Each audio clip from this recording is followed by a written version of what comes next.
past weekend, Wren and I saw The Apprentice, the controversial biopic on Donald Trump and his lawyer Roy Cohn that just came out, starring Jeremy Strong and Sebastian Stan. Wren, want to tell the people what it's about? Yes, so no spoilers, but it follows a young Donald Trump in the 70s and 80s in New York and his relationship with his mentor, Roy Cohn, who is this famous, well-connected fixer-type lawyer who really takes Trump under his wing, apprentice style, and teaches him a lot of the ruthless business playbook that he still uses today. We see him go from a low-level employee at his dad's company to starting to build his real estate empire, all under Cohn's shady back alley guidance. As the kids would say it portrays Trump's villain origin story. And the acting is truly what carried the movie. They really got the accent, the tics, and they also balanced the evil nature of these real life people with some of their humanity so well. So it really felt very real. No, the acting was literally uncanny. The way that he turns up the Trumpy as today's standards, mannerisms and voice as the movie goes on, as he's becoming more and more of the person we know him as. The movie also had a very punk, seedy, New York in the 70s type feel to it, which was really cool.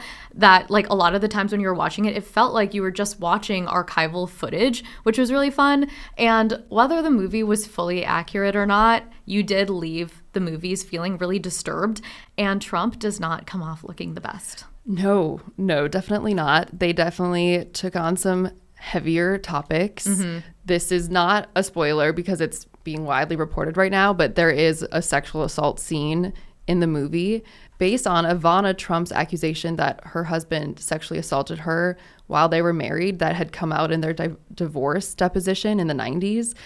And then she later kind of walked that back when he was running for president. It was written by a Vanity Fair journalist, the same journalist who wrote the Roger Ailes biography that came out a while ago. And so even though it was this fictional dramatization of Trump's rise to power, the writer said that he fact-checked the script the same way that he would a Vanity Fair article, which makes sense because lawyers were terrified to touch this movie. And there's a crazy story behind how the movie got made or very nearly didn't. So one of the first backers of the movie was a Trump supporter who thought this would be a flattering portrayal of Trump. And then after the movie was made, realized it's definitely not and tried to stop the movie from coming out or push it past the election day. And he actually took legal action against the filmmakers. But the filmmakers were able to negotiate a buyout deal with him so that the movie could still come out. The movie premiered at Cannes in May and actually did really, really well. It got an 8-minute standing ovation. So everyone thought that they would be flooded with offers and distribution deals. But surprisingly, the only deal that came through was from this really small kind of controversial distribution company that's known for Michael Moore's documentary on the 2016 election. Yeah, and apparently the deal's so small, they don't even have any money left for advertising. Yeah, I really hadn't seen any ads or marketing for this movie except from what I've seen on social media. No, me too. If I hadn't seen someone's review on TikTok, I wouldn't have even known it was out. And after it premiered at Cannes, Trump's legal team sent the filmmakers a cease and desist letter, not surprisingly. They said, "This film," in quotes, "is pure malicious defamation, should not see the light of day, and doesn't even deserve a place in the straight-to-DVD section at a bargain bin at a soon-to-be-closed discount movie store. It belongs in a dumpster fire." Honestly, a really good diss. This was also interesting. The movie was partly funded by Canadian, Danish, and Irish governments. So it actually did pretty well internationally, got some distribution deals, but it was the American distributors and big streaming platforms that literally don't want to touch it. And I guess they're scared of backlash from viewers. And also the film's writer said that he thinks these big studios and streamers are scared that if Trump wins, he'll come after them and he made the comparison to the way that as president, he went after CNN's parent company, Time Warner. But even now, there's no plans for this movie to ever be on a streaming service, which is crazy in today's world. But it'll be interesting to see if Trump loses the election, if that changes. It's always so fun to see the election-tainment cycle every 4 years.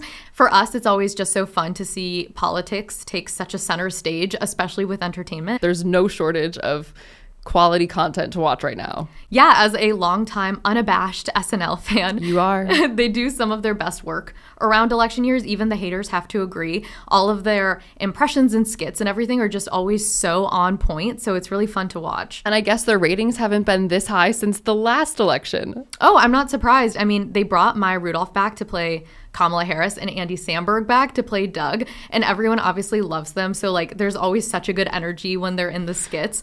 And last Saturday there was a Family Feud sketch that actually everyone is like raving about, where they brought Republicans and Democrats to like play the game. Yeah, they kind of give it to both sides equally. Mm-hmm. Well, you know I love my late night shows, and Colbert is killing the political monologues right now, and The Daily Show is having their best ratings in a while because of their smart, satirical political commentary. Yeah, Fox's late night show Gutfeld is also really doing well and raked in the highest numbers out of all late night shows right after the DNC. This election is really touching every corner of entertainment and media, even if you don't watch TV. Podcasts. Both candidates have gone on a bunch of podcasts. Like Trump went on Theo Vaughn's and Logan Paul's. Harris went on Call Her Daddy, among others, for both. So it's truly inescapable.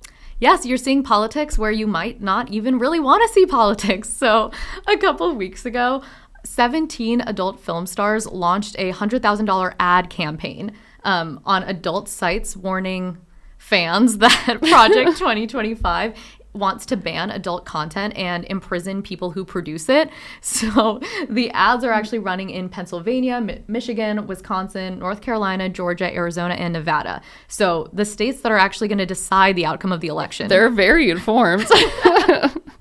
So we really are at this like interesting intersection of politics and entertainment. Like you said, it's inescapable. And usually it's politics influencing entertainment, but sometimes it's the other way around. Sometimes entertainment influences politics, like in the Sabrina Carpenter, Eric Adams conspiracy. Oh my God, yes, please explain this. Okay, so there's this social media conspiracy that Sabrina Carpenter played a role in getting the New York City mayor, Eric Adams, indicted. So basically, last year, Sabrina Carpenter filmed her music video for her hit song, Feather.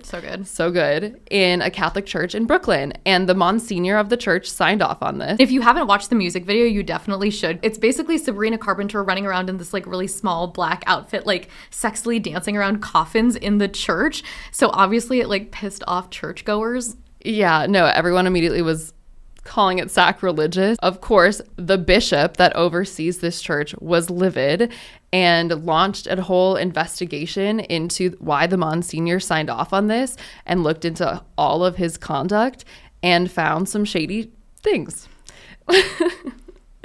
And I guess this Monsignor is good friends with Eric Adams. And shortly after the Monsignor's investigation was announced, Eric Adams' indictment was announced. So people are theorizing that investigators were tipped off about Eric Adams' dealings through the investigation of the Monsignor that Sabrina Carpenter caused. And even though we don't know any of this for sure, Sabrina Carpenter did mention the indictment at her concert in Brooklyn, which made us want to go to the concert even more than we did before. Should we talk about how I got the mayor indicted, or? It's just such a good time to be journalists who are obsessed with both politics and entertainment.